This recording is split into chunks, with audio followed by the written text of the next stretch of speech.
Hello everyone, नमस्ते। स्वागत छ हजुरहरूलाई मेरो युट्युब च्यानलमा।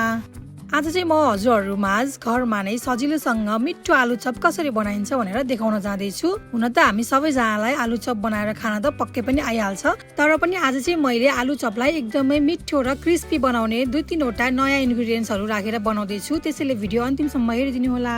अब भने ढिला नगरिकन म आलु चप बनाउनतिर लाग्दैछु। यसको लागि चाहिँ मैले यहाँ आधी केजी जति आलुलाई उसिनेर सानो सानो पिसमा कट गरेर एउटा बाउलमा राख्दैछु। त्यसपछि यहाँ 2 वटा मिडियम पिसमा मसिनो गरी काटेको प्याजलाई पनि राख्दैछु। प्याज चाहिँ एकदमै मसिनो बनाउनु पर्छ। त्यसपछि 2 वटा रातो खुर्सानीलाई पनि राखेँ। स्वाद अनुसार नुन, थोरै बेसार, थोरै जिरा पनि राख्दैछु। यसले पनि मिठो स्वाद लिएर आउँछ। त्यसपछि आलु चपलाई एकदमै नयाँ र मिठो स्वाद लिएर आउनको लागि मैले यहाँ चटपटे मसला 1 सानो चम्चा राखेको छु। यसमा चाहिँ जिरा, धनिया, सौंफ र तिल मिक्स गरेको छ। त्यसपछि एकदमै मिठो बनाउनको लागि टिमुरको छोप पनि राख्दैछु। यसले पनि एकदमै मिठो स्वाद लिएर आउँछ। त्यसपछि थोरै बिरे नुन पनि राख्दैछु। बिरे नुन राख्यो भने पनि एकदमै मिठो बन्छ। अन्तिममा थोरै तेल राखेर अब यसलाई मजासँगले हातले मिक्स गर्नुपर्ने हुन्छ। हामीले आलुलाई मिक्स गर्दाखेरि आलु धेरै मसिनो हुने गरी पनि मिक्स गर्नु पर्दैन। ठिक्क मात्र मिक्स गर्यो भने चाहिँ चपको लागि एकदमै बेस्ट हुन्छ। ल हेर्नुहोस् त, यतिको हुने गरी म्यास गरिसकेपछि चाहिँ हाम्रो आलु चप बनाउन रेडी भइसकेको छ। अब भने म हातमा थोरै तेल लगाएर थोरै थोरै आलुको मिक्सरलाई लिएर डल्लो आकारमा बनाउँदैछु। हामीले हातमा तेल लगायो भने चाहिँ आलु टाँसिँदैन र राम्रोसँगले गोलो बनाउन सकिन्छ। तपाईँहरूलाई जस्तो सेपमा आलु चप बनाउन मन छ त्यस्तै सेपमा बनाउन सक्नुहुन्छ। मैले भने चाहिँ पातलो र गोलो आकारमा बनाएको छु। धेरै मोटो गरी बनायो भने पनि हाम्रो आलु चप चाहिँ क्रिस्पी बन्दैन, त्यसैले ठिक्कको पातलो बनाउनु होला। यसै गरी नै हाम्रो आलु चप एकदमै मिठो हुनको लागि चाहिँ हामीले आलु मुस्दाखेरि चाहिँ धेरै मसलाहरू युज गर्नु हुँदैन। थोरै मात्र मसला राख्यो भने एकदमै मिठो बन्छ।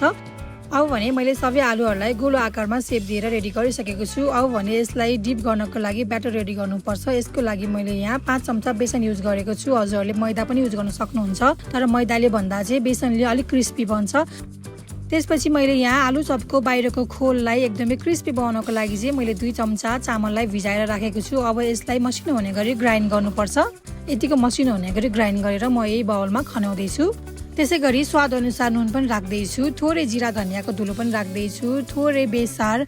त्यसपछि आलु चपको राम्रो कलरको लागि मैले यहाँ ओरेन्ज रेड फुड कलर राख्दैछु। यदि हजुरहरूले राख्नु मन लाग्दैन भने नराख्नु भए पनि हुन्छ। यसको सट्टामा चाहिँ कश्मिरी रेड चिल्ली पाउडर पनि राख्न सक्नुहुन्छ। कश्मिरी रेड चिल्ली पाउडरले पनि आलु चपको एकदमै राम्रो कलर लिएर आउन हेल्प गर्छ। त्यसपछि थोरै थोरै गरेर पानी राखेर बाक्लो ब्याटर तयार गर्नुपर्ने हुन्छ। ब्याटर बनाउँदाखेरि सुरुमा नै धेरै पानी राख्नाले चाहिँ पछि ब्याटर पातलो पनि बन्न सक्छ। त्यसैले थोरै थोरै पानी राख्दै मिक्स गर्दै ब्याटर रेडी गर्नुपर्ने हुन्छ। मैले चाहिँ यहाँ बीचमा थोरै थोरै मिक्स गर्दै बनाइरहेको छु, देख्न सक्नुहुन्छ। अब भने हाम्रो ब्याटर पनि बनेर रेडी भइसकेको छ। भिडियोमा देख्न सक्नुहुन्छ। यतिको बाक्लो हुने गरी बनाउनुपर्छ। त्यसपछि म एउटा फ्राई प्यानमा तेल तताउँदैछु। तेल चाहिँ डिप फ्राई गर्नको लागि अलि धेरै नै राख्नुपर्छ। आलु चप बनाउनको लागि हामीलाई तेल चाहिँ एकदमै धेरै हिट भएको हुनु हुँदैन। तेल हल्का हिट भइसकेपछि म यहाँ आलु चपलाई चाहिँ काँटा चम्चाको सहायताले ब्याटरमा डिप गर्दै एक गरेर चाहिँ फ्राई गर्दैछु। तेल एकदमै धेरै तात्यो भने चाहिँ हाम्रो आलुको पछाडिको भाग चाहिँ एकदमै धेरै कालो हुने गरी फ्राई हुन्छ। त्यसैले हल्का मात्र तातेपछि आलुलाई राख्नुपर्छ। अब भने मैले यहाँ एक गरेर सबै आलुहरूलाई राखिसकेको छु। हामीले आलु चपलाई फ्राई गर्दाखेरि चाहिँ हाई हिटमा फ्राई गर्नु हुँदैन, मिडियम हिटमा नै फ्राई गर्दा एकदमै क्रिस्पी बन्छ।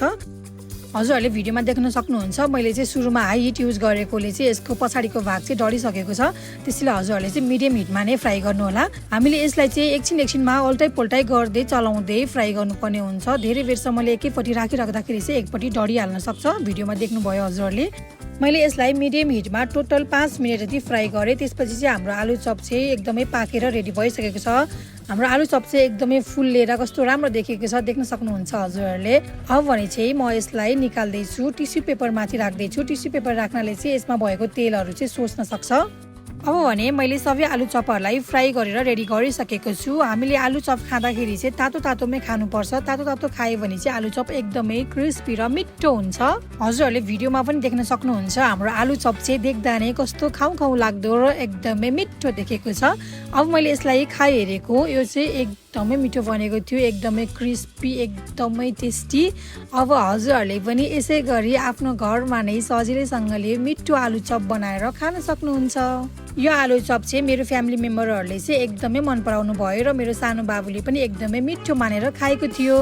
हजुरहरूलाई मेरो आजको आलु चप बनाउने रेसिपी कस्तो लाग्यो? यदि मेरो रेसिपी मन परेको छ भने मेरो भिडियोलाई लाइक, कमेन्ट, सेयर र मेरो च्यानललाई सब्स्क्राइब गर्न नबिर्सिनु होला। Thank you for watching.